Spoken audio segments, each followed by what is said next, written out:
Alrighty, everybody, welcome back to Spotlight in the new and improved room. This is the first time that, this is the first two people that we've ever had with these nice black backdrops or whatever color these are. I'm colorblind, so. They're black.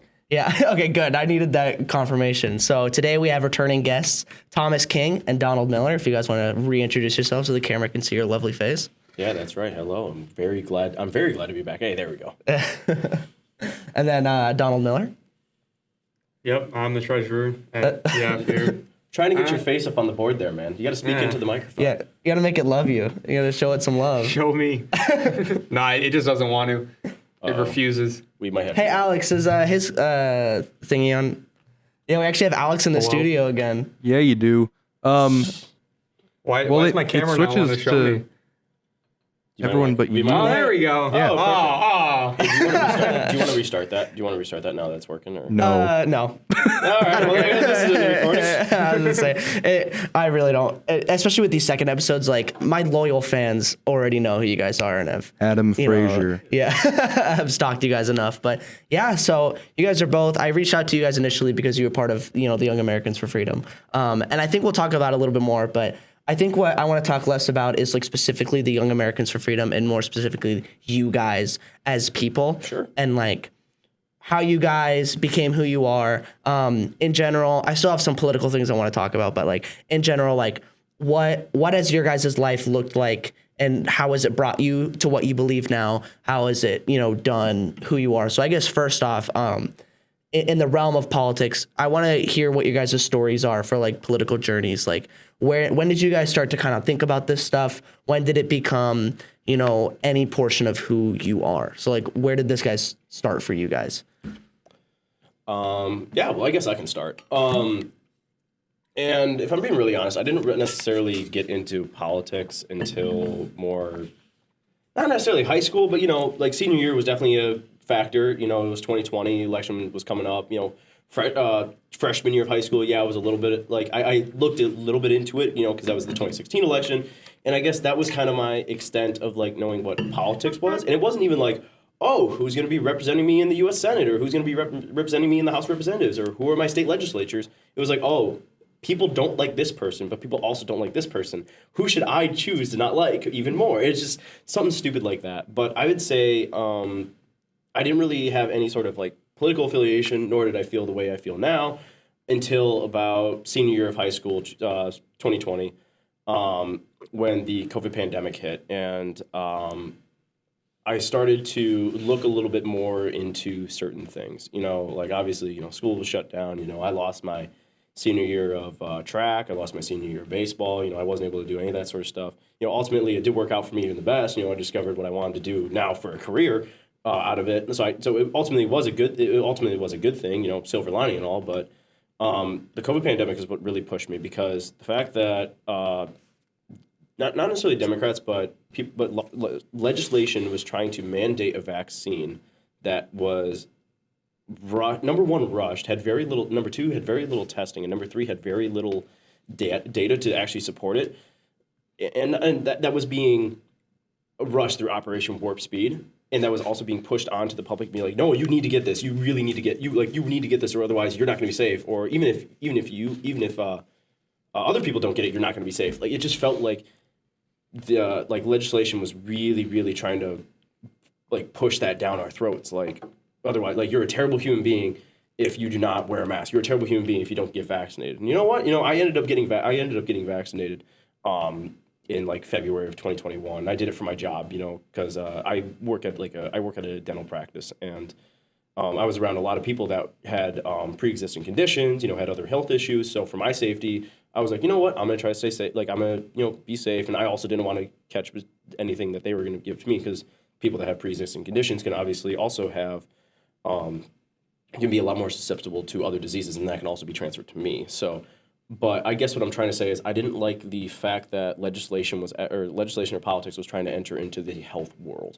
I wasn't a fan of the mandates. I thought it always should have been, just on someone's own choice or someone's own, opinion, especially when it came to a vaccine that was very, very rushed and had very, very little data to actually support it.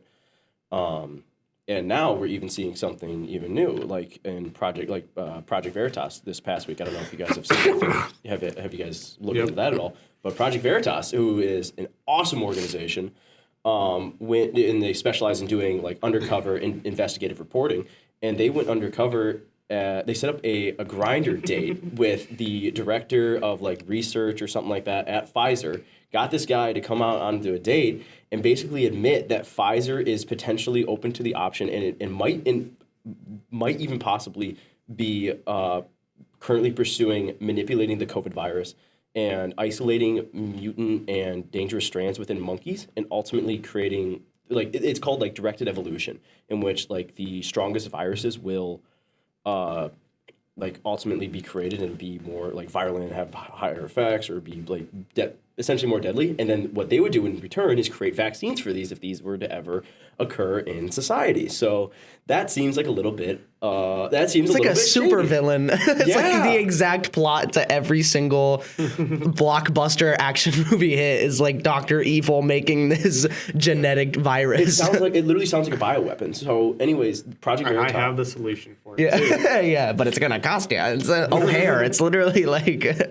But the worst part is though That's the plot to Kingsman 2. Yeah, it's literally like directly. Wow. Yeah. But so anyways, so Project Veritas actually goes ahead and confronts this guy, and he like flips the heck out. I don't know if I'm allowed to swear or not, but I'm just gonna say heck. But he literally Not just on my Christian flips. Minecraft. That's right, my Catholic Minecraft. He literally flips out. Like they're presenting him data on an iPad. They're I'm trying to get the camera back on me. Okay, there we go. They were like presenting data on like an iPad. Like you're showing all of these recordings and everything that he said. And not only that, but he like flips out. He refuses to let these people leave. He's calling the cops on them. Like dude's like literally just like freaking out like this whole entire time. It's crazy. If you ever have a chance to look into it, like I feel like they're like it's kind of like the Twitter files that are going on around right now. We all suspect something's happening, but we don't actually know, or we don't actually have the proof. But now we're finally getting the proof, and it's just like, ooh, this is a little shady. But I would say, yeah, that was kind of an introduction to politics. And then also I'm also Catholic. You know, I'm Roman Catholic, and also most of my views align within the conservative movement, especially being pro-life. Also, in the issue of on the issue of abortion, as well as, you know, just allowing me to teach traditional values within my own family and allow me to basically instill traditional values. Not only that, but like I've had traditional values instilled upon me, you know, with my family, also growing up Catholic, but also I want to continue that, and I believe it's the best model for a family is to be raised with traditional values. And I want the freedom to be able to do that with my family, without having government overreach with teaching my kids LGBTQ gender ideology in schools, in which I obviously am not a fan of, but whatever. That's beside the point. But yeah, I would say that was my entry basically into politics, was the COVID pandemic and how much it was mishandled. Not necessarily and I wouldn't necessarily like blame Trump for everything. I wouldn't blame the Conservative Party. I wouldn't blame the Democratic Party. I would just blame legislators in general for trying to overreach and mandate something that should mandate something that necessarily shouldn't be mandated. So yeah. I also blame Fauci. Yeah, he was kind of have you guys looked back at anything he said about like any of his other It's pretty crazy. Well, he thought AIDS actually was a He thought AIDS or HIV. First, he confirmed that AIDS and HIV have no correlation at all, which is ridiculous. What? Well, you know, HIV eventually, you know, turns into AIDS because HIV can be dormant and you can't always necessarily know that you have it. So eventually, you can get to the later stages, which it then becomes AIDS, and that's when it becomes very lethal. And there's ways to manage AIDS, but there's no cure for AIDS at the moment. But first, he said that there was no correlation between HIV and AIDS, and then he said that AIDS was actually a droplet pathogen. It wasn't it wasn't a bloodborne pathogen. It wasn't spread by, you know, sexual contact. It wasn't spread by vigorous touching or whatever crap they want to say. When did he do this? Back in like the 80s. Oh my gosh. Yeah, this man has been in office. This man has been in office this man has been head of the CDC? Yeah, it is the CDC. He's been like the head of the CDC or whatever they want to call it, whatever it's called, CDC. for over 50 years. A while. So, yeah, I blame a lot of this. Wow. I blame a lot of this on Fauci, and the fact that the left hails him as a hero is honestly a little ridiculous. Do you think that that's kind of changing now that we have a different perspective on COVID, or do you think that they still kind of look back on that and are I like? definitely think they do. I definitely still think that they do praise Fauci for a lot of stuff, but I mean, hey, hell, we're still rolling out a lot more stuff. I mean, we're getting there, but we're recovering. Yeah, but back to the vax mandate though. You know, just because I got vaxxed doesn't mean anybody else really necessarily needed to on their own merit. Like, if I didn't have, like, if it wasn't necessarily required for my job, I probably wouldn't have got it. Like, I was a 19-year-old, very healthy kid, athletic at the time. Like, I'm still athletic, but like, you know. Yeah, don't kick yourself down, man. Yeah, I probably wouldn't have gotten it because I already had low it's already low transmissibility in a person like me. Not only would I not get it, but if I did, it would be very asymptomatic, and I just wouldn't have the effects, and it wouldn't necessarily transfer to anybody around me all that much too. So. Anyways, yeah, that was kind of my introduction to politics. I don't know if I went a little long, but no, it was great, dude. I love that. And now I'm president of the Young Americans for Freedom. Yeah, and we'll get to that journey in a second, but I want to ask you about kind of how you started and what brought you into this. Mine's a little similar to Tommy over here, but because like I was also, born Catholic and raised Catholic, so I, always kind of politically had the conservative views and whatnot. So, and really because of that, it was just like during COVID times and, during my high school is when I really just, I guess, got more into politics. And then that was more of just like, solidifying my beliefs too, through my own research and stuff and getting into politics because I kind of already had the foundation of believing that kind of stuff and the morals and whatnot. So, yeah, pretty similar to what Tommy has. It was just kind of like the presence of politics was a little bit louder because of COVID and because of like all the elections and stuff. And then you already had these values, so it's easy to just like kind of fall into. Before like high school stuff, I didn't really care much at all. It was more just, I was young, so it's just like, it is what it is. Mm-hmm. Well, you couldn't vote yet either. I was just living life. Yeah, I think it'd be unusual if I heard you guys like were in middle school and we're like really into politics or something. Yeah. So. If you're a middle schooler and you're into politics, come on. I guess nowadays some kids are with like the LGBTQ starting way back when. That's technically politics. Let kids be kids. Come on. But also I would like to clarify too. Like even in Donald did a highlight on this too. Like it wasn't like we were just thrust into this. Like just because I was born Catholic means I'm going to be a conservative. That was going to be my next question. I went into this and actually did the research. Like I listened to a wide variety of people. I didn't just listen to Tucker Carlson or Ben Shapiro or Matt Walsh. I listened to Don Lemon. I listened to the other Cuomo brother. It's either Andrew or the other one. I forget which one was Chris? Yeah, I forget which one was the governor of New York, and then which one was the CNN commentator. But I listened to. I tried to like get a wide variety of opinions in order to really. I tried to see a wide variety of views on any sort of opinion, and really to establish my own. And ultimately, my opinion does fall a lot into the conservative side in a lot of things. But yeah. Yeah, I agree. I was just like. Being Catholic kind of just set like foundations, I guess, morally, that's just what I believed. And then when I actually got into politics, when it was, more important and, a lot more things were happening, I guess, and during the COVID times, right? Then I started to do more research and actually looking at, stuff like actual data and like, whatnot. And then I was like, okay, well, I already believe that. And it's just kind of solidifies my political beliefs. I watched a lot of Ben Shapiro. Not as much Tucker Carlson. I didn't really watch Fox that much. I watched a lot of. I still do. Michael Knowles. I really like him. He's my favorite. So, I do want to get back on kind of like specifically Catholic, but Christianity in general. Theology. Let's go. Yeah. Because I actually just went to church yesterday for like the first time in a while. I went to Navigators. Oh, cool. Because I had Sam Carlson, who is one of the Bible study leaders for Navigators. I had him on the podcast a couple episodes ago. Through Salt?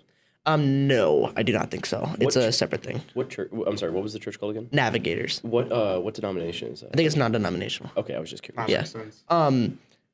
And so I'm kind of in like a church mood, but what I wanted to ask is, at what level does conservatism combine with Catholicism, and like where, like, I guess, where do you draw the line? Can conservatism exist without religious values? Would you suggest that, like, when it comes to you guys, like, how intertwined are those values for you? Or could you take religion out of it and still be a conservative? Like, where does that fall for you guys? I mean, I'd say they're definitely intertwined quite a bit. Like Well, traditional conservative values really match up with traditional Catholic and Christian values. But I mean, you still can not be Catholic necessarily and still be conservative. There's plenty of conservatives who aren't Catholic or even Christian, but they do align very heavily. Yeah, we have quite a few members that are of YAF that actually are like atheist or basically just non-religious or anything like that.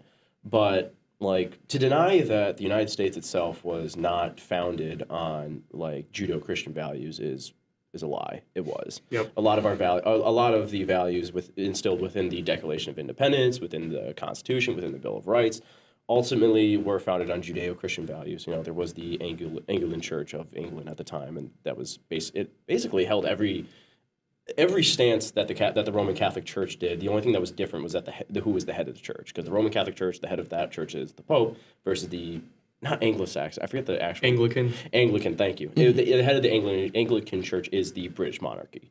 So those are kind of like that was the biggest difference, but still Christianity, and you're still able to view everything from like at least a Christian, or in our case a Catholic lens. But like Donald said it perfectly. Like, it did, like, Catholicism, at least for me, definitely did lay a good foundation.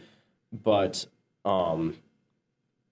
we do have, especially here in America, we do have to respect the separation between church and state. And I would say that as a voter, it's different as a voter compared to as an actual politician currently in legislation. So I'll give an example. So say now that abortion Roe v. Wade has been overturned, basically making, and I'm going to clarify this for anybody that watches it, Roe v. Wade abortion is not illegal in the United States. You are now able to vote on it within your own state, or even it might even be delegated out to your own county. It just depends how the state wants to do it.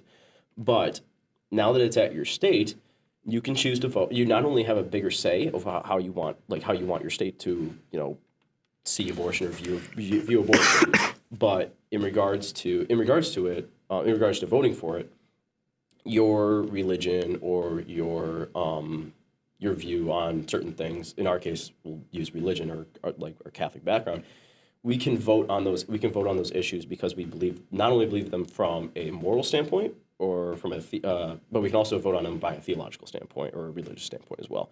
However, in a scientific standpoint, or in abortion's case. Actually, absolutely in a scientific case. Thank you. But and then I guess the other case, but as for a politician, like, you can't bring up a piece of legislation or a bill that is openly discriminating, like, I'll use Muslims. Like, that's a little bit, like, that's not cool. That's not right. You should still bring forth legislation. I guess in regards to like abortion, if a senator or a House representative, like, say, or in the state of Iowa, wanted to bring forth something about abortion, he should argue it more on a moral and scientific standpoint rather than religious standpoint, just purely by the separation of church and state. You know what I mean? Mm-hmm. Yeah, and that's kind of why I was asking, because it's frustrating to me when I see people disagreeing or like debating, and the foundations that their argument is based off of is like a religious foundation, when I do believe that there exists just a logical foundation or like a scientific foundation that you could build it on instead. Because it's like, if you go up to like a pink-haired trans girl and start explaining to her why Jesus says abortion is bad, that's never going to work. You're just going to turn people off. Like, right. And so it sucks, but it's so dumb, because honestly, like, and I know I'm deviating a little bit away from our current topic at hand, but the world has become so much so secular. It has. Like, we see so many things from like a like modern, like it's from a modern secular view, and I'm guilty of this especially. You know, like I think we mentioned it briefly at the last episode. Like, yeah, I got a big ass Lego collection. I love Legos, but like ultimately, though, at the end of the day, they don't mean anything. Like those are just things I've accumulated, and you know, when I die or when I pass on, like they won't matter. You know, ultimately, what matters is living a faith fulfilled life by being a important member of your community, being a important member of the community, providing a service to others, and raising a family and populating the earth. And I would even go a step further and developing a good relationship with God. Again, I'm not being picky on what religion that is at the moment, but if I had to advocate for one, I'd advocate for Catholicism or at the very least Christianity. But versus people now, like where do you find like what's being preached to us now is, oh, where do you find happiness? Oh, you find happiness in the car you drive or the house you own or like the job you have. It's just like, no, that's not where anything comes. That's not where happiness comes from. Are you thinking of someone specifically? No, no. I'm thinking of Andrew Tate when you talk about that. Are we talking about Andrew Tate? We today? will get there. We'll get there.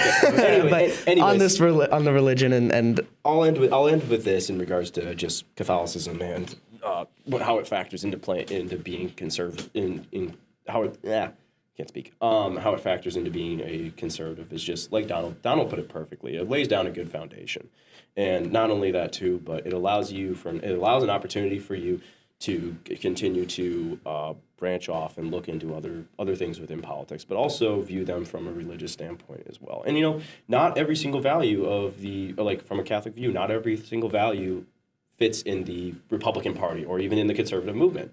Not every value fits into the, like there's some that might even fit into the liberal or the Democratic side, like just taking those, like being able to form your own opinion is very important, and not necessarily aligning with any sort of particular party is not even any sort of political party, but also any sort of like political movement either.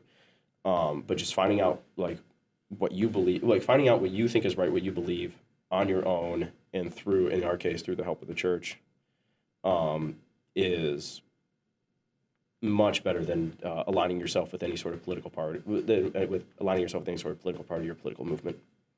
So, but yeah, that's what I would say about Catholicism and how it relates, or at least the separation of church and state and how that relates to, our, well, I don't know if I'm speaking too much for Donald, but at least my view of politics and how I, relate the two.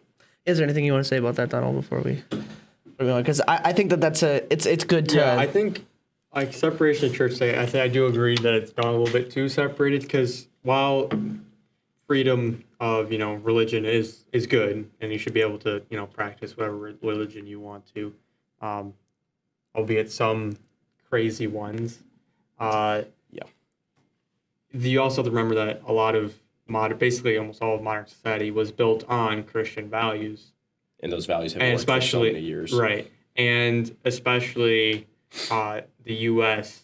has been built on specifically Christian values in the Constitution too. So while you can, practice whatever religion you want to, we're still built on Christian values. So we can't totally separate church and state. There still has to be some connection. Okay, yeah, awesome. I wanted to ask about that because I think when people listen to somebody talk and they know that they kind of come from a certain foundation, they expect them to kind of wield that foundation as, what their basis of what they're talking about is. And I just wanted to make sure that the audience knew that you guys wouldn't do that, and that maybe if you guys have been doing that, you might know that there are different approaches to talking about these things. Oh, there are 100% different approaches to talking about different things.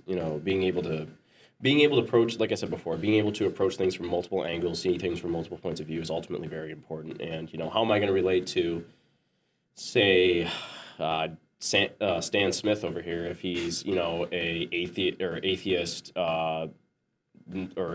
just like, how am I going to be able to relate, or how am I supposed to, how am I supposed to basically convince this guy to at least, not only to change his mind, to just at the very least, see where I'm coming from. Mm-hmm. And a lot of that happening now in this, and we discussed a little bit too, is just like whenever people mention God, like they turn off. They just flip a switch and like, all right, I'm out. Mm-hmm. Like it sucks. It sucks. But whatever. Yeah.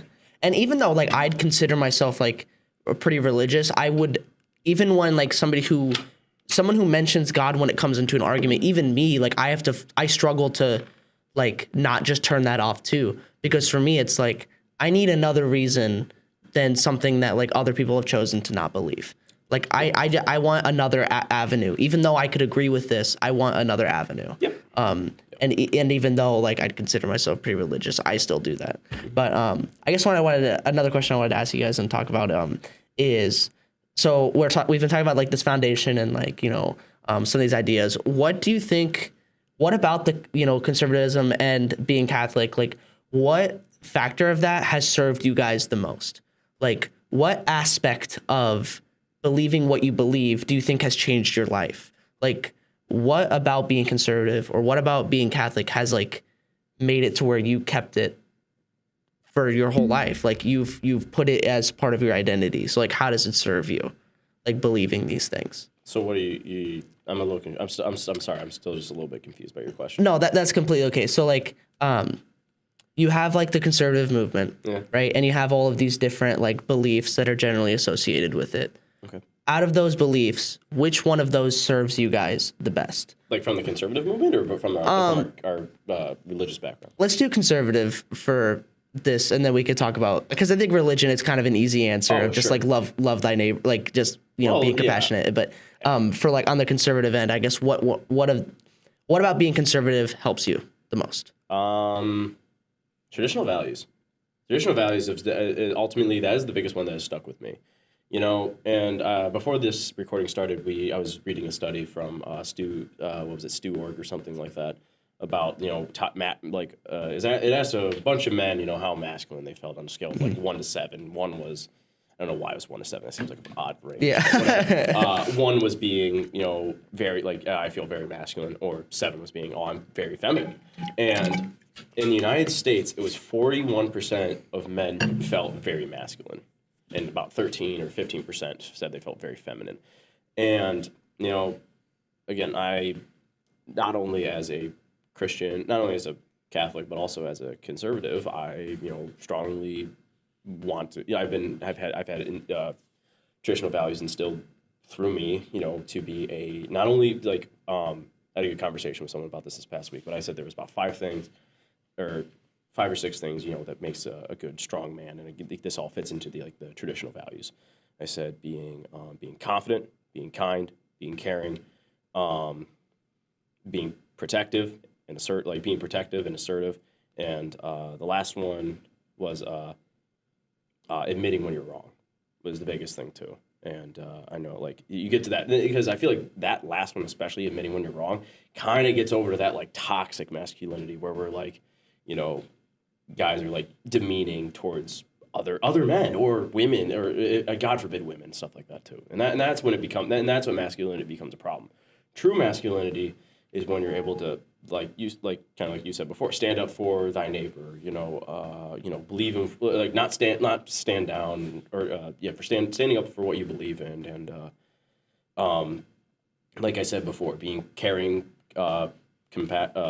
passionate, and confident, and then ultimately also is just admitting when you're wrong too. Because, you know, we're all human. We're all gonna be wrong at some point. You know, like I guarantee I might have said, you know, I've said tons of wrong things before, especially from like in my biology and science background. You know, I don't know everything, but, you know, the important part is that I'm making an effort to try to, you know, be the best, not only try to know everything I can, but to be the best man I can. And not only that, but I feel like women especially, in our case, you know, women especially want a masculine man or something like that have those 5 things that I listed, because, like, if they see a man like that, they know that they're like that man is going to not only be there for them, you know, like physically, emotionally, supportively, like that man is going to push this woman or push this girl to be the best woman that they can be, and vice versa. Like, I've experienced this within my own relationship right now. My girlfriend pushes me to be the best person that I can be every single day. Like, you know, like, even like, and there's not a moment that goes by that I don't think about her, you know, and you know, I hope she's doing well and everything like that. But I would say that all kind of fits into the traditional values in which, you know, like we need more masculine men. We need more men taking authority and be like, you know what? It's okay. Like, it's okay to be assertive and be a guy. Like, it's not that bad of a thing. It becomes a problem when it becomes toxic and you're basically demeaning others and you're being just an a-hole. Like, that's when it becomes a little bit too far. But, you know, instill, like, traditional values also kind of relates to Catholicism too, you know, creating a, you know, good, not only creating a good work-life balance, but, you know, creating a good relationship with your siblings, if you have any, creating a good relationship with your parents or guardians or grandparents.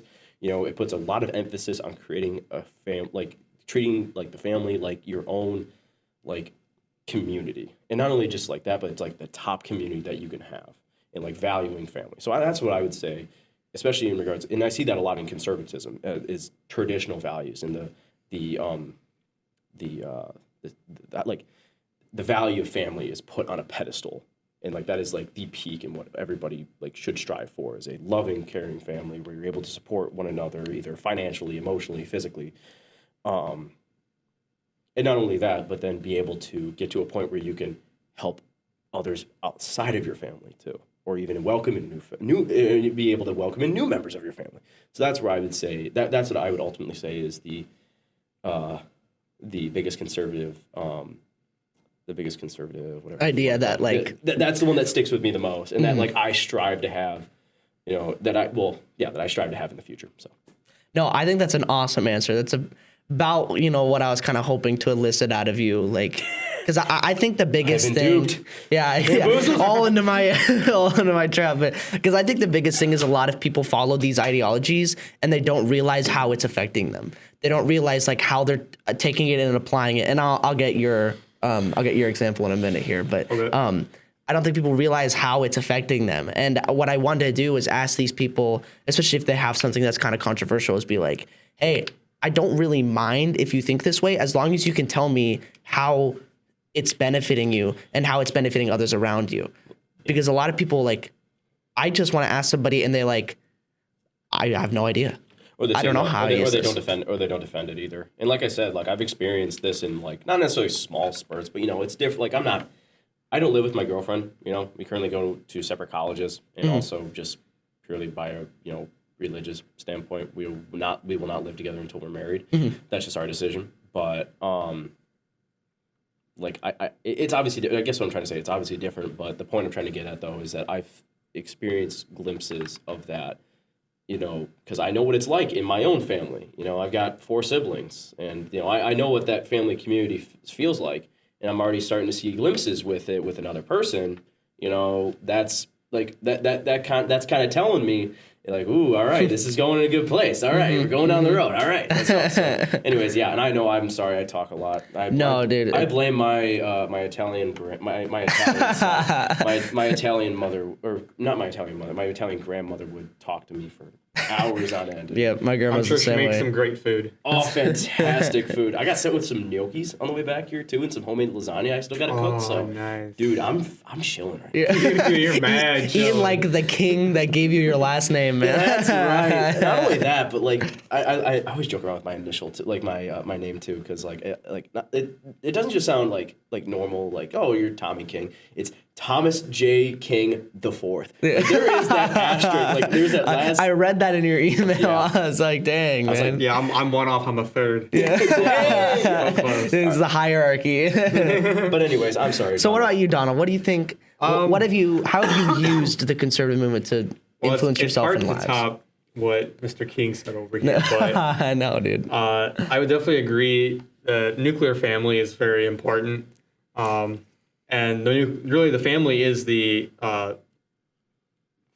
like, how do you say it? Nuclear family is like the base is like political institution, I guess. Like it's, yeah. For some reason, the mic, the camera's not loving you today. I don't know what that. The nuclear family allows for all these things to flourish and be right. and to be put in place. And so it's a very important value, and it's how society is going to function well if a nuclear family exists. And it's how it's functioned for X amount of years. So are you saying that like conservatism helps you kind of like remember what your place in the nuclear family is, like has helped you try to strive for that, has given you like that's kind of like a big purpose then? Yeah, I guess so. Okay, and so would you say that like that's the best way to for both you guys? Would you say that the examples that you gave that the conservative movement is the best way to kind of get that? Like, is it the best way to be?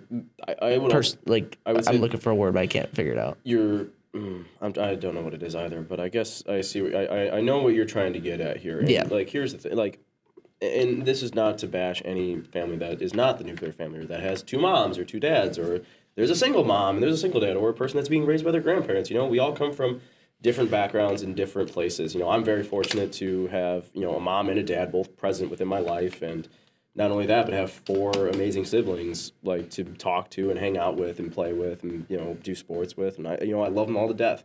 I'm very fortunate with my home life. It's amazing, but I would say that the values of conservatism, especially within traditional family values, you know, definitely help with this feeling and with this sense of internal community.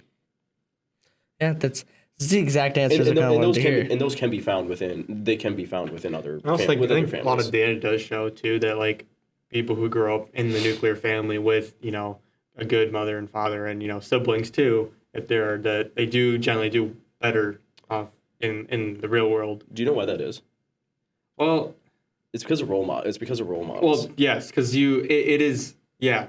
Because having a father as a role model and then having a mother as a role model is good. You need both. And so, like, for example, having only one or having 2 of the same means you're lacking the other, which is why marriage is between a man and a woman. Because you need both to both have different sides, right? And you need both put them together and then they're into the union, and then you can, you know, you have everything right there. It's just...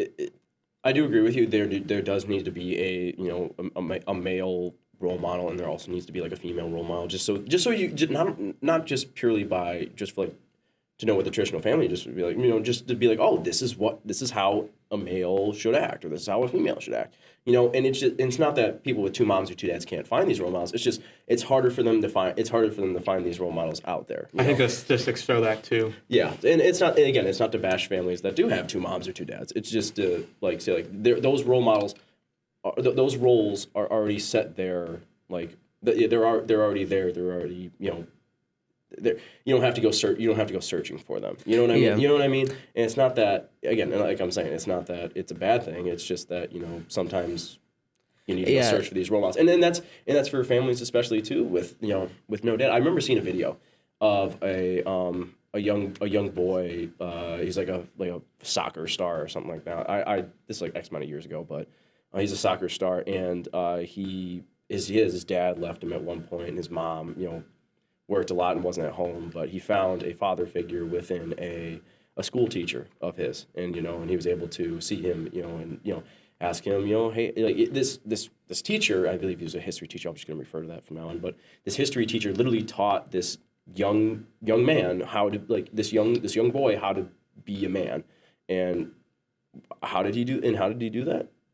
The history teacher realized that, you know, like this history teacher realized that this young boy lacked a father figure and lacked this lacked the values that needed to be, you know, taught to him, and how to truly be, you know, comfortable as a man and be a masculine man, and he provided that for him, and I think that's amazing. So I hope someday I can do that too, not only to my kids but to other people, other young men around me. So, but yeah. No, that's awesome. I think that's definitely a big problem too in like the Black community too, especially in like cities and stuff. That's the thing. It's a lot of it's just single mothers, and a lot of the fathers just, you know, end up leaving, and that causes an issue where the young boys grows up with no father figure, and, you know, in not so good areas too, and they end up also doing a lot of crime, and it's not good, and then they end up, you know, having a son, and they leave their, you know, wife, whatever, right? And then it's just like a constant, you know, issue there. Yeah. You know, I understand. Hey, really quick. Yeah. I'm gonna have to go here pretty soon. Elijah, could you angle your microphone a little bit more at you, because his stuff is coming up on yours. Yeah, and I think know, that's part of the reasoning. My son just directed. What I was just gonna say though, really quick, is that the young boy I was actually talking about was black. What I was saying that the young boy was black. I wasn't trying to like omit that by any means, but I was just like I said, race isn't always indicative of whether or not someone. I think it's very prevalent in that community though. Yeah, and we should be able to. Big problem. And you know what? We should be able to. We should Again, this is just purely my what I'm able to do and what I've been fortunate to do is we should try to be there for young children like that, and I've recently started to try to volunteer a little bit more, and this past semester I actually started volunteering at a boys and girls club, for kids, just not even trying to, like I said, just being there for them, just playing with them, playing football, playing basketball, playing soccer. I hate soccer, but you know what? I'll play it with the kids. So just being there for them, just to show, this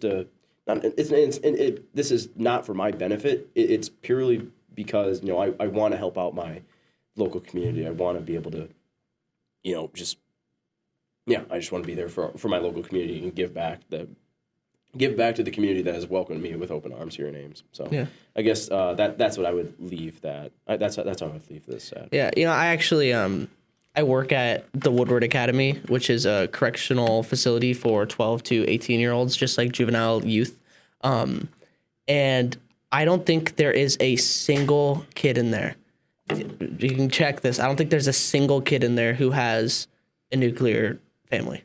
I don't think there's a single one for any slew of reasons. And that's not just because people were left. Like, a lot of them passed away, or they've been in the foster care system, or they have step parents, or only one. I don't think there's a single one in there. And it kind of just shows you how important it is to have that kind of family. And I really appreciated your guys' takes on it, especially when it came to a 2-parent household or two of the same gender household, because that's kind of something that I've been thinking about recently, towards it's not a bad thing inherently, or it's not going to produce a bad child if you have an overrepresentation of one gender as parents. You are just statistically less likely to produce a more balanced child, because genetically and culturally there are huge differences between men and women, and to create a person you need both of those. Believe it or not, there are differences between men and women. Just saying, who would have thought? It's so bizarre. They're all history. The microphone still hates me, by the way, and I'm talking right into it. I'm gonna be real. I just think I look that good right now. I'm taking up your mic. That's it. Anyway. It just hates me. Yeah. We don't get that. Anyways, though, I'm kind of curious what other questions you got for us today. No, absolutely. So this is one that I was excited about. I have 2 questions, and they're kind of in the same vein. I'll do one first that I think will kind of break the ice on this. So this will be kind of a hard question. What is your guys' most liberal take? What belief do you guys have that is the most liberal? Donald doesn't have one.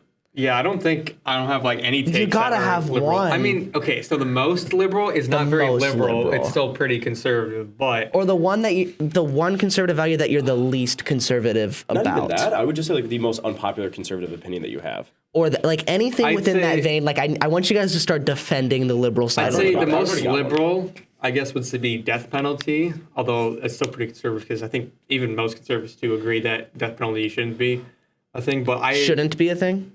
I think most conservatives are agreeing that death penalty is bad, but and there are still some, obviously, that do believe that death penalty should be a thing. I personally think that I think it should be a thing, but very, very limited. As in, I think the justice system needs to be a little bit more reformed, where actual crimes are getting punished as crimes should be getting punished. Not sometimes you see some weird things happening. But I would say death penalties should only be a thing if because we have the capabilities of holding people. And so let's say there's a serial killer, right? Usually if we catch that, they can stay in the cell, and I mean, there's no reason to kill them. I mean, if they have a life sentence, they'll be there for the rest of their life. But I'd say if death penalty would be useful if this guy was super crazy, and there's no way, there's no prison in the world that can hold them safely and securely, then I'd say that's reasonable. That's not let them get back out in society. But I think that's not really a super common thing, right? I think our prisons are pretty secure in that way that I don't think people can just get out in a super secure prison. Okay, so I have a question for you. Do you think like Jeffrey Dahmer or who's the other guy that was also in the 70s? He was in Illinois. He dressed up as the clown. I don't remember his name. I don't think I know that one. It wasn't. I don't remember. But anyways, do you think like in regards to your question though, do you think that Jeffrey Dahmer should have gotten like execution? You know, I don't really know exactly everything about them, but I think no. Like if they can be held in a cell for however long their sentence is supposed to be, then obviously yeah. And then like because the main reason I believe that is too is because if they did something really bad, they're probably going to hell in the Catholic belief, right? And in that place, they're going to suffer for the rest of eternity. So they already have their punishment in God's eyes set, right? Unless they repent. So there's no point to kill them off. It's, if anything, like, I think solitary confinement. yeah, putting them in solitary confinement is more like merciful in that way because they have a little bit of extra time. Not that it even is going to matter at all before they're getting sent to hell. Well, I guess in the grand scheme of eternity. Although I can't say they are getting sent to hell because I'm not God. I don't know everything. But I would say if it's a super serial killer and they don't care at all and they don't repent at all, I mean they're probably going to hell. I mean, on the timeline of eternity, our time spent here on Earth is it's nothing. Like minuscule. It's nothing. You can't even compare it. Yeah, but anyways, I would agree with you there. I do lean away from the death penalty when at least I try to, especially from more of a religious standpoint, but also from a pro-life standpoint. The term pro-life has transformed since Roe v. Wade because originally it just meant you're like pro having children, pro babies, but now it's evolved to like everything concerning life, and that's not a bad thing. It's just the term itself has changed. So I would say, so what Don was saying, probably lean away a little bit more towards death penalty, mainly because it actually does cost a lot to perform the death penalty. I don't think states really. It probably costs more to keep them alive for that whole time, though, right? If you do it in solitary, here's the thing though, if you do it in solitary confinement, which in my opinion is a much worse punishment, then it can be regulated in a way that's obviously that's cost efficient. But but the point is not like in my opinion, the point, like the main emphasis we want to focus on, especially regarding criminals, is not cost, it's punishment. Okay? So my most liberal take that I would actually say is actually kind of climate change. And it's not that, it's not that I'm like, everybody needs to drive a hybrid or everybody needs to get an electric vehicle and completely switch to solar energy. It's that I think that more corporations like big tech, big pharma, whatever other companies you want to plug into the fill in the blank, but they need to be regulated more on their carbon emissions because that is where the actual like problem is. It's not like you or me, drive into school on our freaking Honda Civic, that we're the ones destroying the earth, or if we throw away our freaking Mountain Dew Rise Ups instead of putting them in the recycling, it's not that whole aspect is very, very minuscule compared to what larger companies are doing. And I don't have an example off the top of my head, but China, and other countries as well. If you want to look at if you really want to regulate climate change and you really want to change that for the better, don't force it on like the everyday person. Focus it more on corporations and countries that have the biggest carbon emissions, i.e., China and India. Those are the two countries with the two biggest carbon emissions. And this has nothing to do with carbon emissions, but our ozone is actually starting to repair. It's actually starting to repair itself, which is awesome. It's fantastic. But the Earth is actually heating up faster than it should be. But I'm not going to say, just because the Earth is heating up, the world's going to end in 20 years, like Greta Thunberg has been saying. Yeah. Like the scientists have been saying for like the past 40 years. It's going to end in 10 years from now. In the next decade, it's going to end in a decade. I think it's completely just BS. Can I get a science in here? I know. I need a board. The science PM trademark. I say I need like a soundboard so I can do sound bites like that. That'd be fun. But I would say, I would just say this. And this little bit, it kind of ties into climate change, but not a whole lot. But just becoming more sufficient, like on my own, like with my own self. Not relying on Amazon to deliver my groceries, or not relying on like big brands and stuff like that for my clothing. I'm it's struggling at the moment, but I'm trying to limit my purchases of like corporate items. I'm trying to like this shirt I'm wearing. Like, funny enough, this shirt that I'm wearing, I actually bought from Etsy, like a creator on, like someone made this shirt on Etsy, and I got it. I got it as a gift, but still, it was purchased not from like a company. It was something that was made by another person, which is awesome. I'd rather put my money towards a local business owner or a small business rather than a big corporation that obviously has enough money. So. And again, by supporting these bigger companies, you're ultimately leading them to continue to have all these manufacturing costs that can ultimately lead to higher carbon emissions, higher use of natural gas, higher use of oil, except fill in the blank, all you want. So that's where I would say that that's my most liberal take, is that I think climate change is something we should focus on. But number one, the Earth is not going to end. I'm going to be really honest. It's not going to end in the next 30 or 40 years like everybody's been saying, like John Kerry or Greta Thunberg are going to be carrying. Speaking of which, there was a meme that actually came out from like the World Health, like the World Conference or something like that. Like this like woman, like this guy like playing like a drum or something, and this woman's going. Yeah, that was crazy. It was just funny. the cringiest thing I've. Did that like actually happen at that conference? Oh Yeah. It's a concert. It's like the world economic forum. Yeah, it was the World Economic Forum, and these are like the people It's the celebration for the world ending, I guess, according to their view. Cringe. Yeah, that's insane. But anyways, yeah, that's what I would say that's what I would say is my liberal take. That's kind of awesome that you guys brought that up because that's pretty liberal. I'm not gonna lie. I don't agree very much with you on that one. Well, we'll talk about it because that was actually on my list of things to talk about because I'm actually on your side on this. Donald, all right, I'm on Donald's side. All right, I'll argue my Here's the deal. So it's kind of like the same philosophy that I use with like the LGBTQ thing, to where it's like there's two huge extremes, right? And then there's this refusal to meet in the middle, and the truth lies just like slightly on the right end. You know what I mean? To where it's like there's no. I guess it's a worse example for the LGBT, but for the climate change. And I was talking to Alex about this. I wish he was here so that he could say. But what I was saying is like the left will propose the most outlandish idea that you've ever heard. Like the world's gonna end in 20 years, and like we need to do all these super extreme things. And then the right looks at that as like absolutely not, and they just say no. They don't say well no. So they'll say absolutely not. Let's meet here, and then they'll propose something all the way to the right that says we won't do anything, and we're not gonna help at all. And it's like now nothing is happening. And even when the right was like, okay, let's meet in the middle, the left is like, no, we won't accept that. It's called gridlock. Yeah, and so it's like there's these two sides when like really it feels like there's such an easy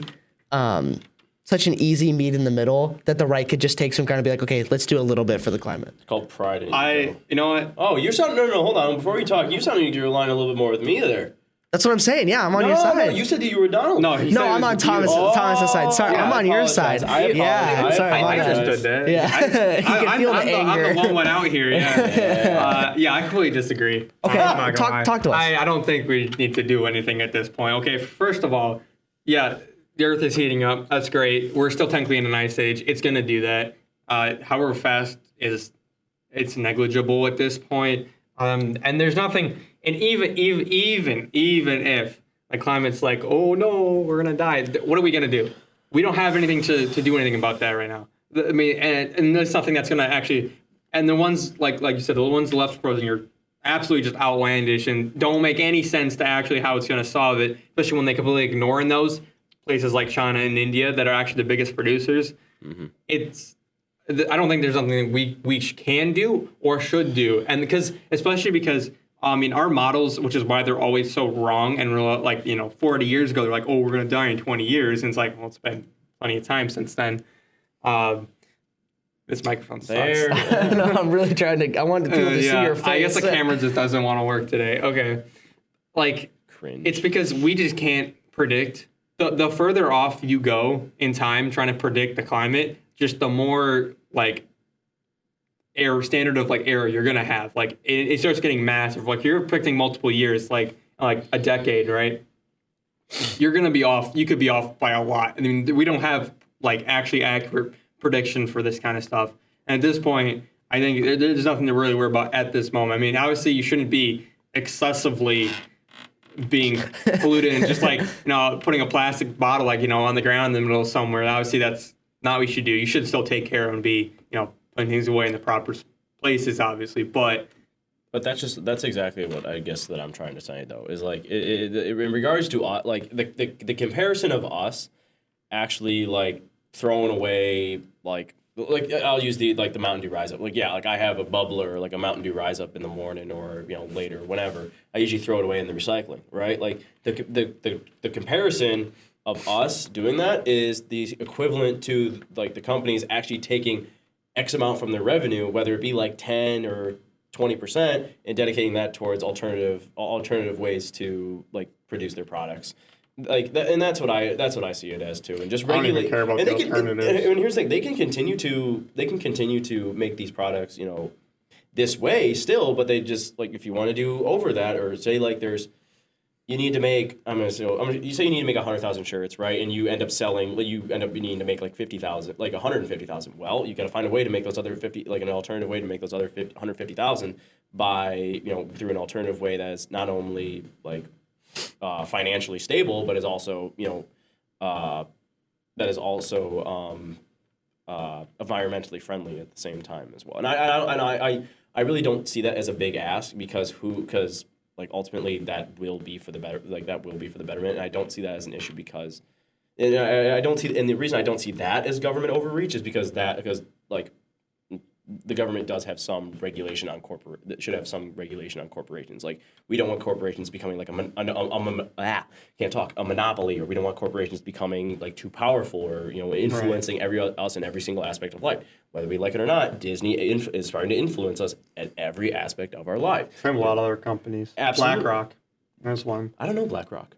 BlackRock? Okay, so they're a company. They own shares in like almost every major company in the stock market. Like they own like lots of shares, big portions of shares in almost every major company, and they're the main ones pushing leftist agenda in companies because they have large shares. So when someone from BlackRock comes and says, "Hey, you're going to do this," and they're your largest share in your company, you're going to do it because they have the biggest share in your company. I mean, you kind of just have to do what they say. How have we not heard of this? I've never heard of this before, actually. I should look into this. Yeah, look it up. Look into it. BlackRock. So I have a couple questions. And they also for the you. ones pushing a lot of ESG stuff, which is a little stupid. The whole ESG thing, look that one up too. Jeez. Okay. I have a couple questions for you. Just interested on how you feel. What is the cost of like participating in even just like a little amount in helping the climate? Not to like you specifically, but let's say to like these bigger corporations.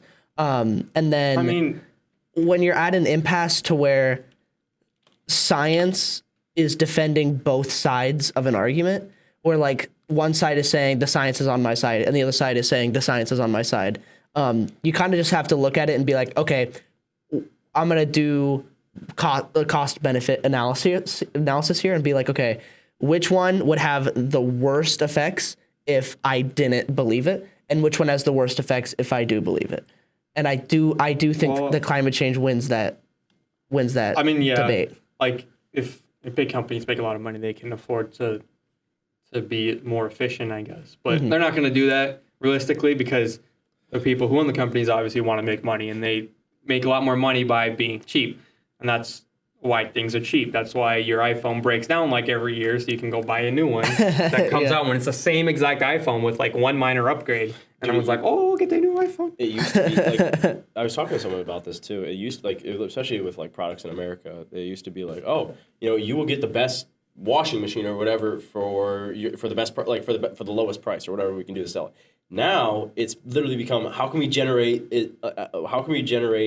like 3 million washing machines that cost like 300% of like what they actually cost to make, and then also break down and also like aren't as efficient, or they won't last. The longevity is also as like super low, so they can keep coming back to us for more. The business model of that, and it's very prevalent actually too, like within within clothing in America too. I think it's kind of crazy, but the fact that that's like what the business model has actually changed to is kind of outlandish, and I'm kind of pissed off about that. You're starting to sound like you hate capitalism. No, No, that's what people are going to think, but that's not actually, not at all. The problem is that we haven't regulated enough capitalism completely by itself, unregulated, is obviously bad.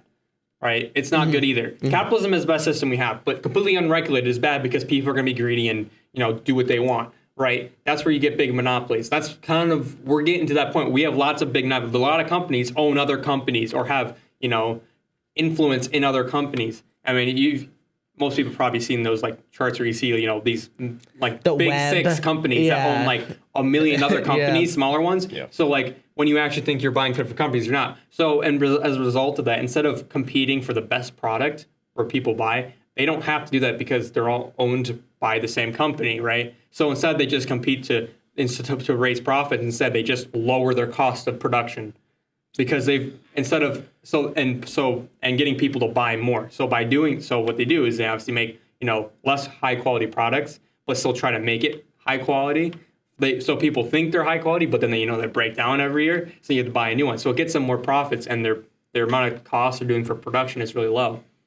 Yeah, and If we will regulate that, I think the solution is that it's just to regulate and break down the monopolies and actually have private enterprise that's regulated, and you don't have a few companies regulating controlling a lot of other companies.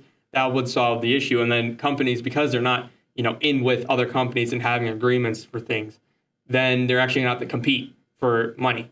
Because at this point, like, sure, you can not buy it from this company, but like this other company's also is in with that company. I mean, they're owned by the same. They have shares with another company has shares in both of them. just So don't know. you're not like you're not actually avoiding the money trap. You're just yeah. Well, in the defense of capitalism too, like what is like in layman's terms, what is capitalism? It's freedom to it's free trade essentially. You're able to buy, you're able to support whatever business, or you're able to buy whatever good service you want with your own money As an individual, yeah. as an individual, or as like if you were to own your own business, like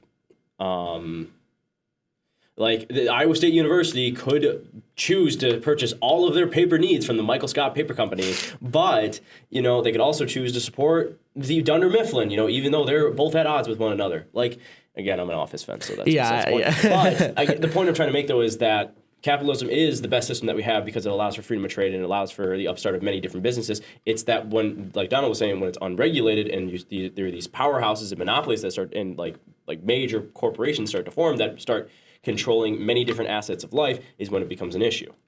Yeah, and I think the biggest thing is that it incentivizes people to use their skills. Because you have so many things that I am completely unable to provide. Same with you. And I have things that you guys can't provide at all. Right. And so it's like... I can lick my elbow. Pay me $50. Can you actually lick your elbow? Nah, I'm just fucking with you. I was going to make you do it right now. I can lick my nose, but that's about it. Okay, go ahead. Hold on, wait, let me get the camera on me. Yeah, there you go. Well, likes you. Dang, man. Yeah. All right, pay up. All right, $50. Well, and it's like I feel like in a world where that isn't incentivized, I mean so little. You know what I mean? Like, because my value isn't going to. I'm not going to be able to. I don't have incentive to give my value to others. Mm-hmm. So like my value would be like maybe like my social awareness, like being able to do this podcast. You know what I mean? I have no incentive to do this because. This literally goes back to what I was saying, though, in like being a masculine man, is finding a way to contribute and finding a way to ultimately give back to others is where you'll find fulfillment in life, which is one of the reasons why I want to go into my own profession, because I know I'll be providing a service to others in which I can help. And then not only that, but once I'm able to, I haven't told very many people about this actually, but when I'm financially stable, I plan on having like a week or at least a day, like either once a month or once. First, I'm going to try to start off at like once a year because it's a lot, but especially at a dental clinic. But I want to have it at least maybe once a year. Then like my goal is to get it to once a month, eventually down the line, to where once a month I can offer service to people that can't afford dental care.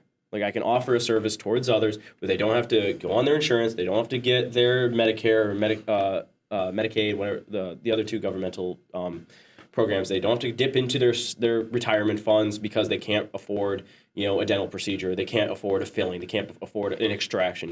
I want to be able to provide that service to others because ultimately, not only do I feel good not only will I feel good, you know, providing the service for free, but also I know I'm making a difference within my local community.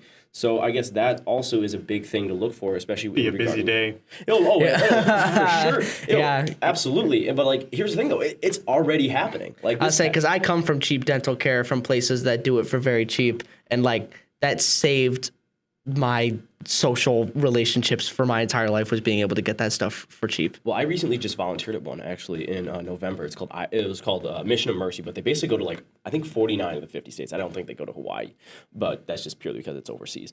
But they basically set up it's like a rolling walk-in dental clinic that literally has every single specialty. It's amazing. It's fantastic. I got to volunteer at this past November. I absolutely loved it. I got to talk to so many like year 4 dental students, so many year 3. I got to speak to some professors at like Creighton, at Iowa. I got to, you know, compare my scores and my GPA and all that sort of stuff, see where I line up, you know, just because like, you know, it's nerve-wracking getting it, like trying to get into another upper level school after college. You know, it's hard, but the point I'm trying to make, though, is that the amount of people that we were able to help was amazing. And my role, especially since I got my dental assistant license, that I was able to assist other dentists, is that I was able to take a more active role rather than just, seeing a person to a doctor or seeing a person to a chair or whatever. I was actually able to engage and be, like, I was able to full on engage in the activity and actually, like, you're able to make, it's different, like, you're still able to help someone by volunteering as, like, you know, like administrative or, you know, like doing like reception or anything like that, but it's different as, you know, someone actually doing the like the intended work of why you're there. And like I said, amazing time. Absolutely loved it. Definitely reaffirmed why I want to do what I want to do and why I want to incorporate this idea into the future.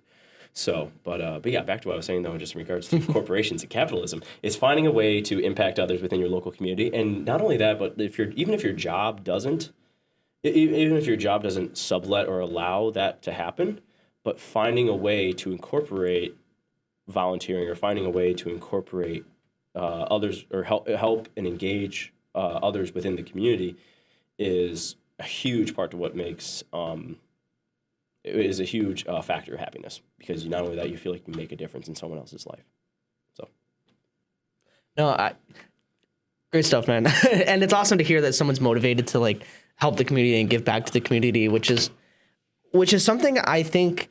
I know it's a bad take. I know it's a terrible take. It's like, you're such a monster. Yeah, you know, I don't know why you'd think that. I, a conservative, am a terrible person because I want to help others. Yeah, you and your capitalist ideologies that make you want to help people. Ew, bro. Ew. I shouldn't be alive. Honestly, I genuinely think though that like people who don't really know like conservatives, that's kind of what they think that they're like. That they just don't think that, like, because you're capitalist. That I'm begging you, get a person that disagrees with us, because like, I'm not gonna lie, but you play a lot of devil's advocate. But bring a person on to have a sit down conversation. Do you have a full on like debate? That'd be fun. No, I wouldn't say debate. I mean, it'll be like a chill debate. No, I wouldn't. The reason I wouldn't say debate is just because I don't want to hurt anybody's feelings. Showed me on the camera. it's been a little better. Dude, it's been a little better. Rare Donald sighting today. I just gotta talk really. Okay, now. It's done. You're gonna. There you go. It's a little late. Dude, you're gonna ear blast some people. Say headphone warning. That's kind of how I have to, I guess. Don't want to pick me up otherwise. So I wouldn't necessarily say debate because I don't want to hurt anybody's feelings or beat them down too bad. But I would say, definitely like discussion, conversation. You know, at least seeing. I mean, I've had some liberals on here that have talked to me, so I would bring them on. I'm ready, man. I'm ready. I don't know. I don't know. But what other question? What other questions? Yeah. I actually wanted to bring it back to a point that I think you had made earlier. About. That'll after this. Right. I know it's an exciting topic. I think you had said something about black culture, and that that was kind of Donald, but I can speak on it too. Yeah, well, I wanted about black culture, and I think that there's this weird thing, and I kind of want to hear how you guys think, but I saw this TikTok, and I've also heard people talk about it before. Yeah, you know, TikTok always gives you the best facts. I hate that. It's an interesting perspective though on like if you get your information and daily news from TikTok, you're doing it wrong. I'm sorry. Oh my, yeah, no, I do not. You're done. I'm not outing myself as being a TikTok guy. But your information is in with the Chinese government now. Just hope you know that. Let's get back to the. But they know your name and your location. They're listening in this second I Yep. said TikTok. But, That's it. That's right. so I wonder if this is more of what I've heard, a classist issue, or do you think this is more of about poverty in that like singleness or single parent households and like the father leaving, or do you think that this is more of like a Black community thing? Because I think people have used them interchangeably, and I think it would be easier to implement governmental help to help with these issues and to help with these communities that are lacking father figures or single motherhood or any slew of reasons. I think it would be easier to pass legislation if you were to refer to it and if you were to help on the more economic issue. If you want to help, instead of if you want to help on culture. the economic, if you want to help in that regard, like because ultimately, the families and ethnic group of people that are going to ultimately. Camera, keep back on me. There we go. The group of people, the ethnicity and people that you're ultimately going to impact the most are Black minority individuals that are unfortunately in these situations. So, but also to deny the fact that there is also white families that don't have that are growing up in either single parent households or growing up below like in lower class is also true. Like to deny that those even exist is false.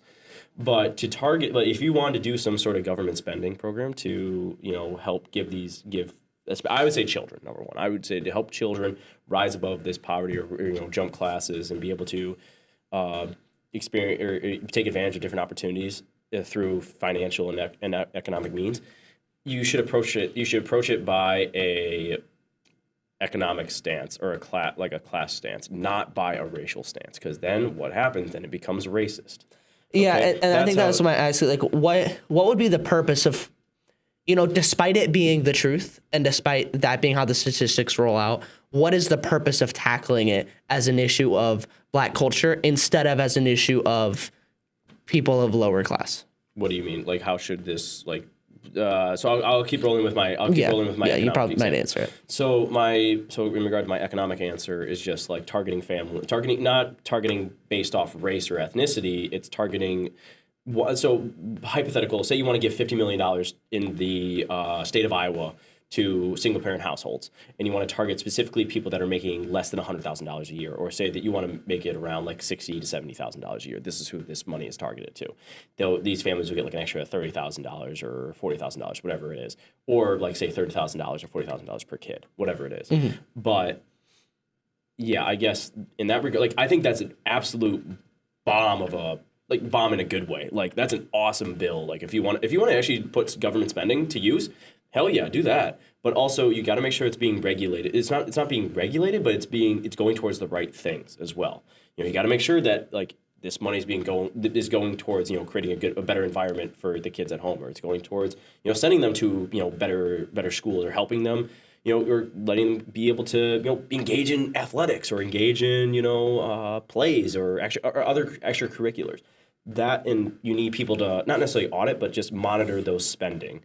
And not necessarily the spending of like whatever the mom or the dad is making at their own job, but the money that they're giving from the government. But again, rolling that out on a class on the basis of class rather than ethnicity is ultimately like I think is the best way it can be done, not necessarily by a race or ethnic standpoint. Okay. So I don't know if that kind of answers your question. No, that's good. I think that's a great way to combat poverty, though.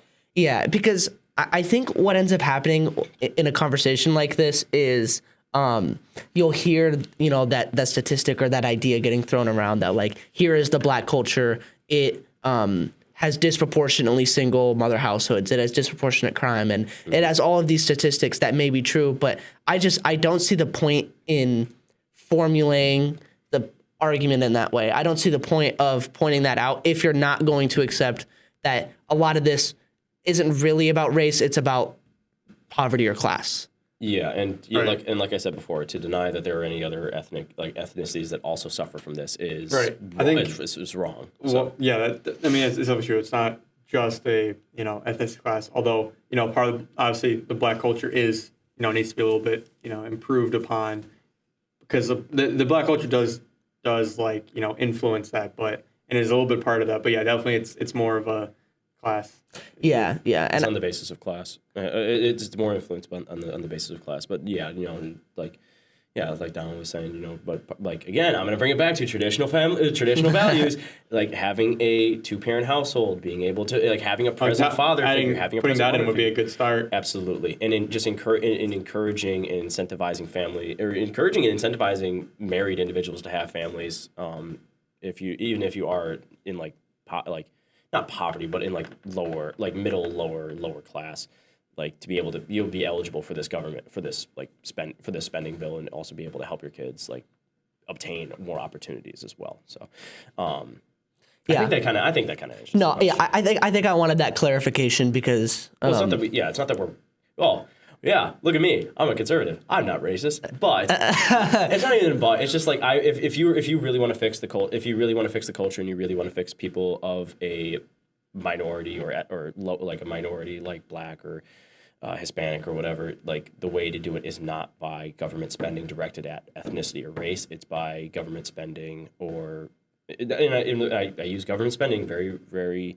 That needs to be regulated. It needs to be regulated. It not only needs to be regulated, but it needs to be pushed towards creating a better environment and allowing children to have more opportunity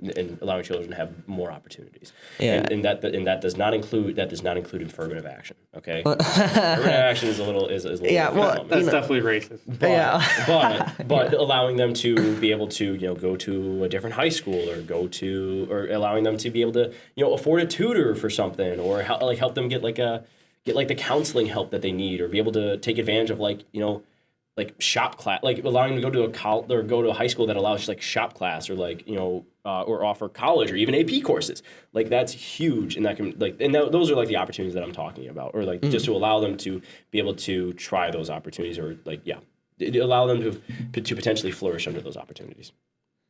But yeah, I think that kind of answers the question. No, I completely agree. I think it's just like a kind of like a slight framing issue that I think a lot of people lose sight of when they're having this conversation, and they wonder, why are all these liberals getting mad at me at the way that I talk about this? When it's like, you may be right, but like you got to think about what's the purpose of talking about it like this. Yeah. And it's like, what issues are you really tackling? Just bring it down to that. Yep. You know what I mean? Yeah. So what would you guys say the biggest misconception about conservatives are?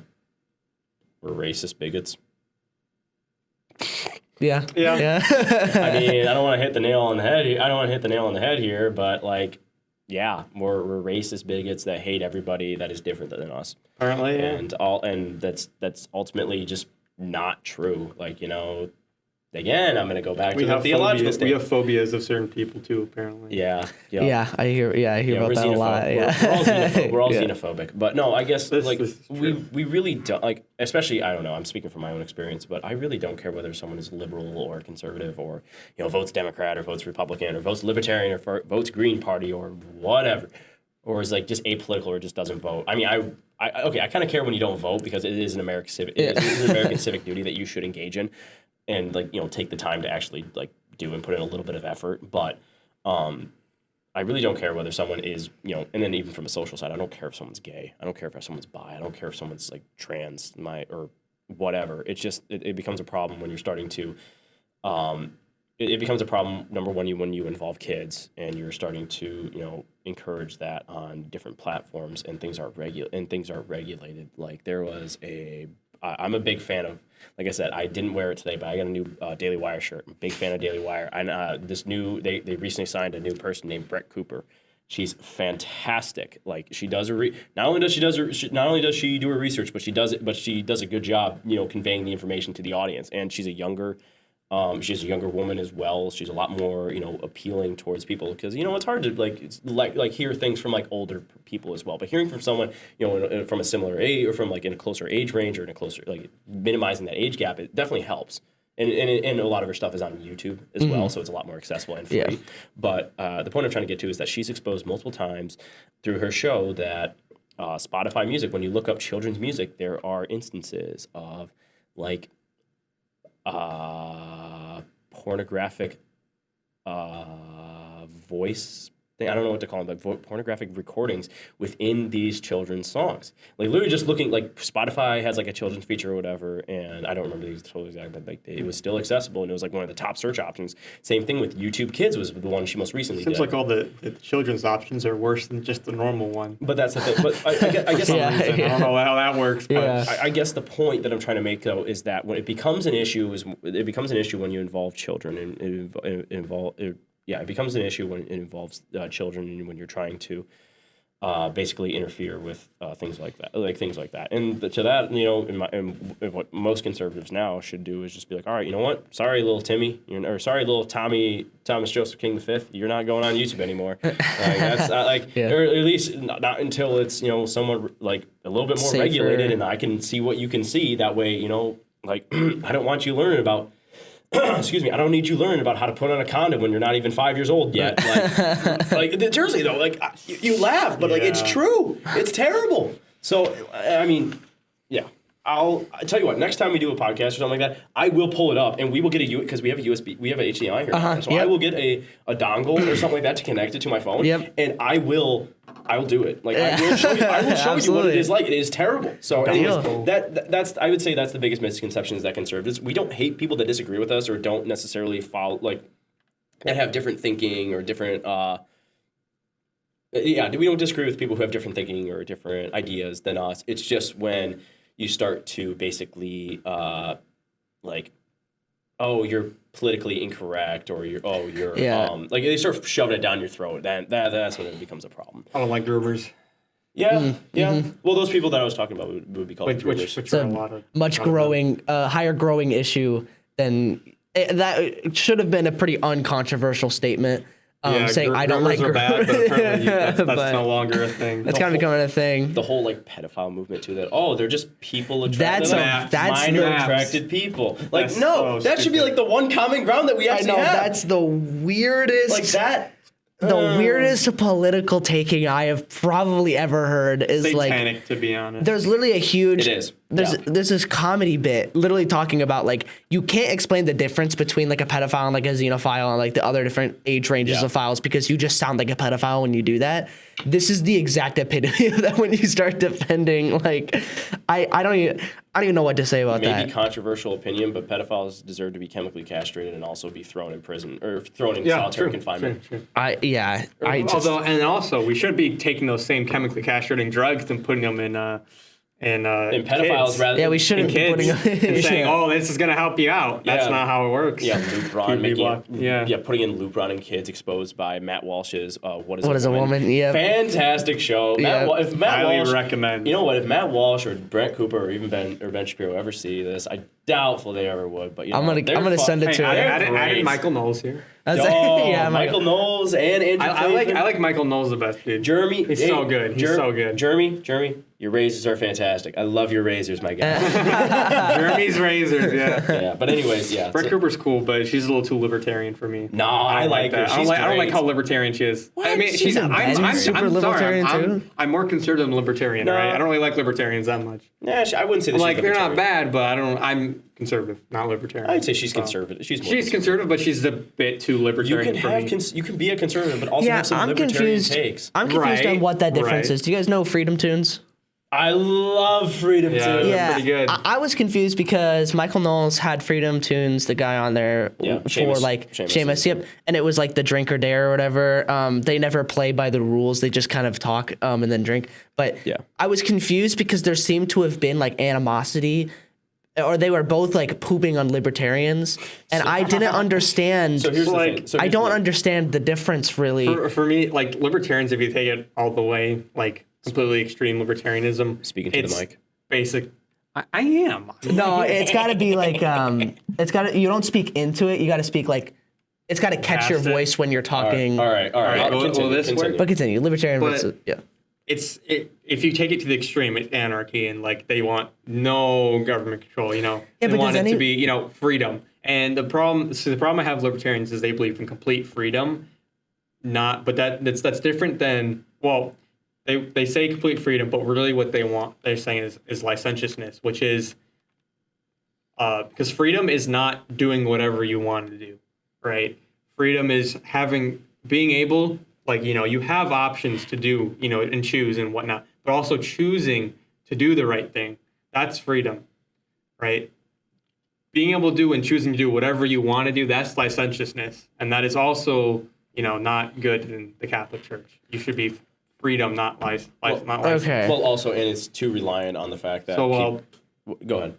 no, you can go. Oh, it's too reliant on the fact that people are like always going to choose the moral decision, and ultimately that's not always the case. And like there needs to be like rules, laws, law enforcement needs to be in order to have a what's the word I'm looking for, a safe and good society. I think so. That's why I think libertarians are wrong, because they're more like some libertarian beliefs. I'm like very like I can see and I can agree to. Like I still like Brett, but I just think she's a little more libertarian, and I think that I disagree with her on some things. But her libertarian views are like, I want to be self-sufficient. I don't want to necessarily rely on other things, and that's where like. I mean, there are a few other small things that I disagree with her on, but for the most part, yeah, she's pretty conservative, but. No, I like that. I like that. I'm not saying I clearly hate libertarians. Yeah. No, libertarians are fine. It's just that we don't always see eye to eye in most situations, or not all most situations, but just it's like I said, it's just a different way of thinking about. It's just a different way of thinking about things. But I do see the appeal towards some things, and I do agree with some libertarian views, but mainly just the ability to be self-sufficient and. Not rely on the government. Small government. Yeah, like not rely on government spending or not rely on government. Governments are corrupt. Not always rely on elected officials in order for me to live in a society. I do think we do need elected officials in some case in a lot of cases. We need people to draft laws. We need people to conduct governmental procedures. But at the same time as well, like there needs to be strict balance and checks in place. Yeah. So, I have a question. When do you guys fit into this? So complete democracy or constitutional monarchy? Which one would you guys prefer? constitutional democracy. I'm just saying straight democracy or constitutional monarchy. Constitutional monarchy is still like if it's a constitutional monarchy though, don't they like still control like all the decision making? Like they still control a lot of like the power. Like they still the monarchy still holds a lot of power, right? Yes or no? Yeah, it holds a lot of power. Yeah, right. then no. I don't want any monarchy. Yeah, I don't have enough information on monarchy to make the decision, but I would lean towards democracy. Probably just. All right. Europe. I'm gonna say I'm leaning towards constitutional monarchy. I don't think I know enough about it. Think medieval Europe. Okay, I'm not saying medieval Europe were complete, king type stuff. I'm talking like more of like a British kind of thing, like not like the British system. Whoa. No, I'm not saying like the British system, but like where they have a constitution and like I guess like a parliament a little bit, but like more of like old Britain where they did still have that, but the king did have a little more power then. And now right now in British system, right, the monarch has almost no power. I mean, they do have a little bit, but they don't ever use it because there's no point to. Their power is primarily towards social issues like humanitarian efforts and stuff. I think a little more like old British kind of. Where the monarchy has a little bit more power, but also you still have the constitution there because. Bro, what's gonna happen? What's gonna happen once the king does something that the people don't like? All I'm saying is we're gonna get the French Revolution 2.0 here in America. All I'm saying is everything was looking pretty chill. He didn't have no issues with LGBTQ back in the day. No, I think they had a lot of issues back in the day. I think they were different though. All right. What's the next? Yeah, we've been revving this up for the whole time. Let's talk about Andrew Tate. Yes. What are you guys' opinions on Andrew Tate? Donald. I mean, I don't really have much of an opinion on him because I don't watch him at all or anything like that. I've only things that I've heard about him from other people.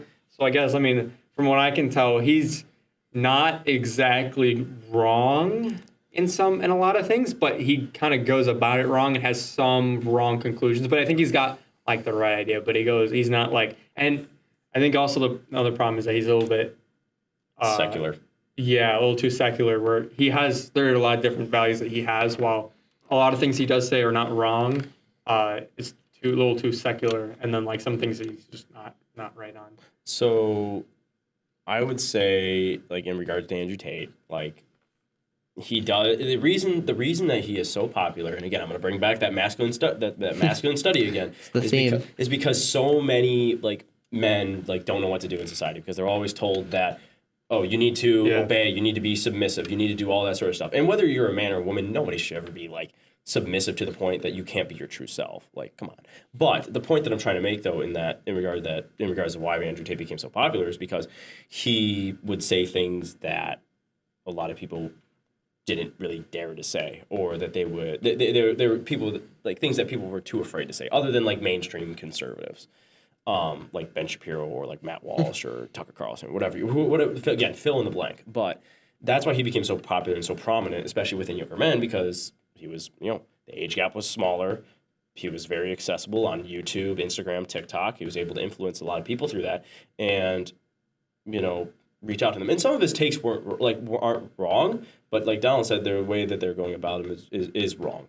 So, like, one regard was like just again like a man should be powerful, a man should be confident. Like, and then sometimes he goes a little too far on that one. Right, and then but then It doesn't include like the kindness and the caring and part of it, right? And he doesn't, and that's the thing, he doesn't include that. But the kindness and caring goes even further to let me emotionally manipulate a bunch of women into becoming camera girls for me. And that's another point in which he openly admitted to in a little short I watched, in which he said like, yeah, most of these girls here that are like that do work for me are like ex-girlfriends or stuff like that. That they are financially like they are, working for me doing things. He doesn't say Lizzie what those things are, but they are like being they're being camera girls. It is blatant pornography at this point, and they become so reliant on the fact that Andrew Tate, and it was confirmed that he would take all their money, and then they would like the women would get whatever they want. Their only condition was that all the money that they would make from their proceeds would go to Andrew Tate, and then they weren't out. Yeah, that's the big thing I don't really like about him is that whole situation. Like, so that part he needs Jesus.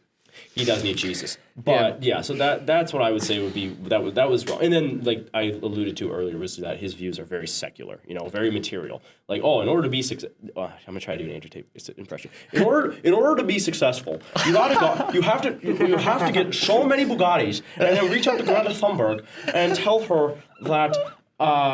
And tell her all the mileage and gas emissions that you're using. You're missing the cigar. It doesn't. You don't understand. You don't.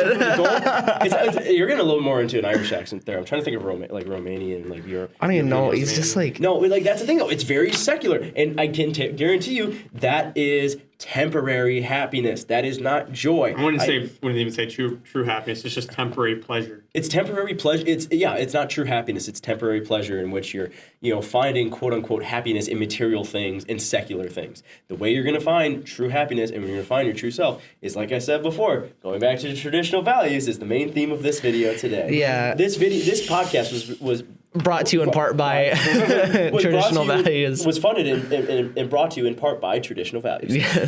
But no, seriously, like, and he would repeatedly say, like, he would say, like, oh yeah, these are like he's got so many girlfriends right now, or he's having like sex with X amount of women right now, and like, I don't like, and I would even actually relate that a lot to hookup culture as well, like how that's kind of a plague on society, especially here in America, in which like sex is being ruined for people is because, how do you know if someone's the right person if the sex isn't good? Like, come on. Like, that is not what should matter. That's not what should matter within a relationship. It should be whether or not you're compatible, whether or not you have like-minded morals and agree with each other on a variety of issues. Your goal is to bring another human life to this world, at least one, and successfully. Yeah. If you can't do that, there's no point in trying to.